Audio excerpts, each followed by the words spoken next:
Now let's. I want to remember you that you could ask your questions using the chat that is on the right side of the screen. I already have here some questions.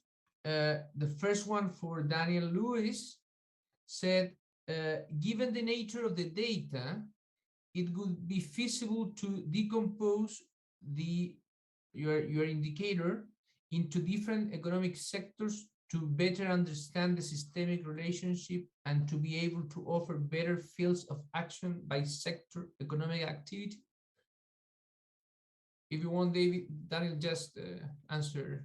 Yeah, so I think that in principle, that's an interesting idea. I think the challenge there is that with only 10 indicators in the weekly economic index to begin with, a lot of the benefits of taking a principal component and computing an index really only come into play when you have a large number of series. So the idea of the weekly economic index is we smooth out the idiosyncratic fluctuations of an individual series and the noise that we see in daily or weekly data by taking a principal component, and as opposed to just focusing on one series on its own.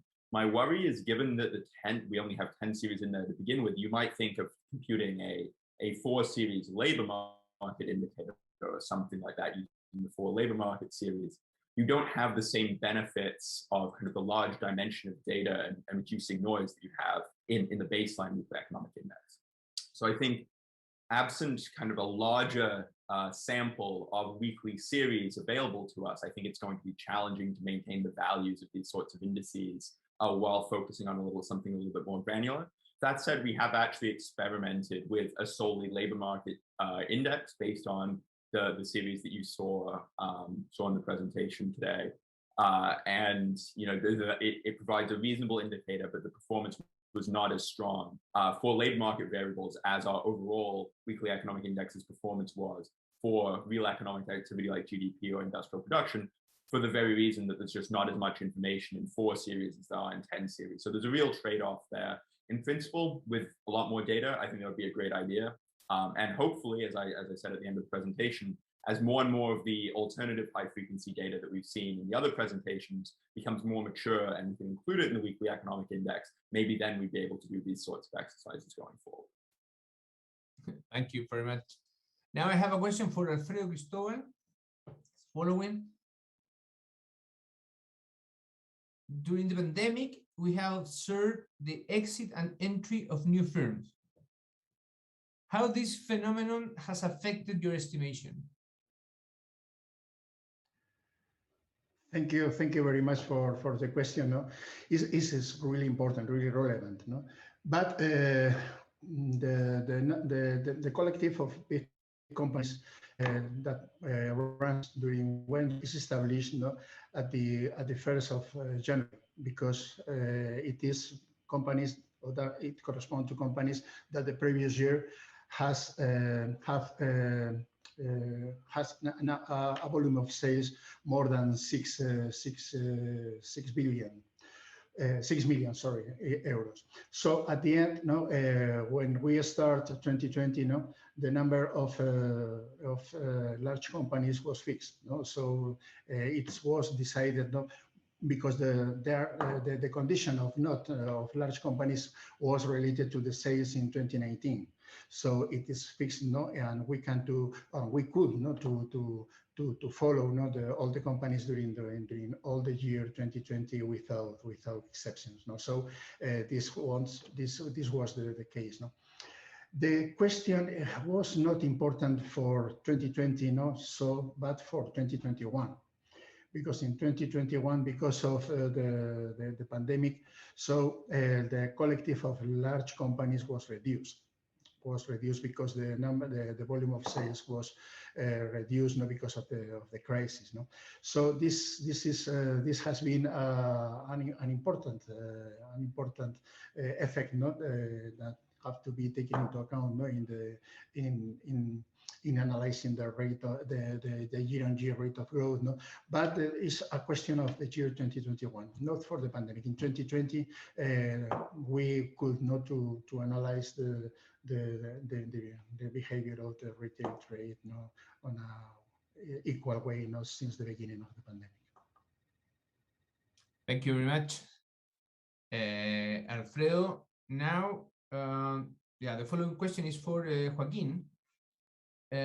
What advantage or disadvantage does tax information have with respect to data from electronic payment, for example, credit and debit card transactions?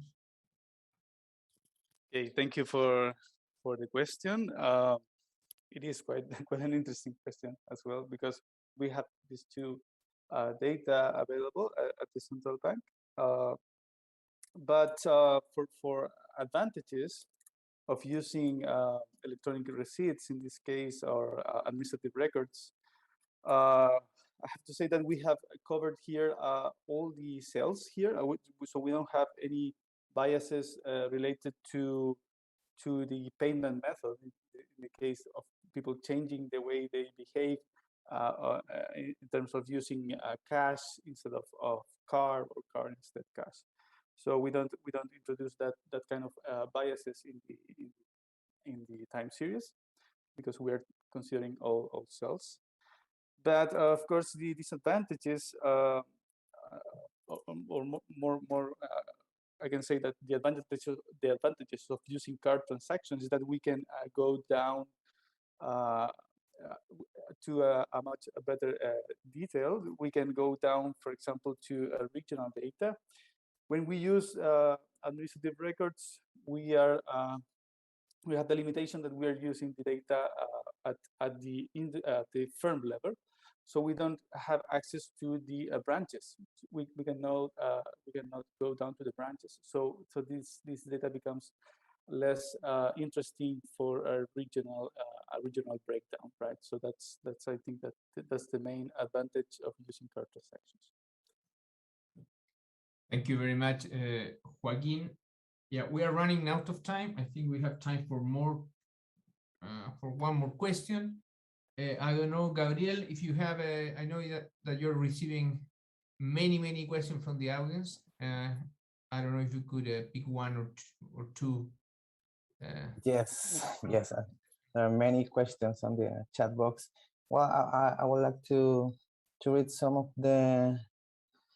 One is from Sanjeev, direct to Daniel, regarding seasonal adjustment, which is a huge challenge over the past 18 months.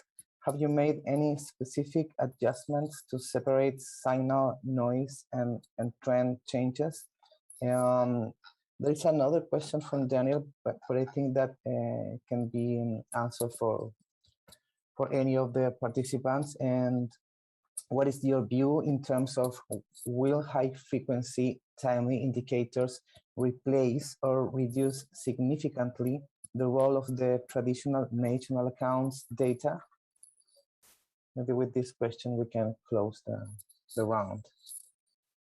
So I guess very quickly on seasonal adjustment, as I mentioned in the presentation, what we end up doing is just taking the 52-week log change as a very crude form of seasonal adjustment.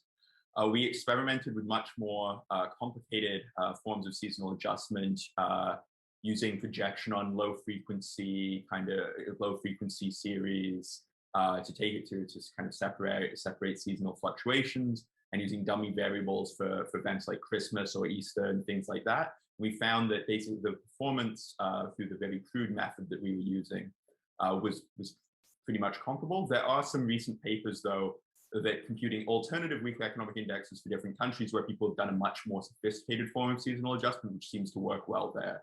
So while we kind of stayed with a very simple approach, there are more complicated approaches out there that we've seen perform well. A quick take on the future of data. I think we've all highlighted challenges to using high frequency data today, and I think it's a great proxy for the higher quality data, often higher quality data that comes out in the longer term. And I think because of those challenges, I think there's always going to be a role for the traditional data, even if high frequency data can give us kind of an initial kind of sneak peek of what we'll see when the releases eventually come out. Okay, thank you very much, Daniel, Joaquin, and Alfredo. And also thank you to Bert, that's not here, but thank you anyway. And I invite you to the next session, which is a very interesting panel. So thank you for participating and hope you are enjoying this conference. Bye.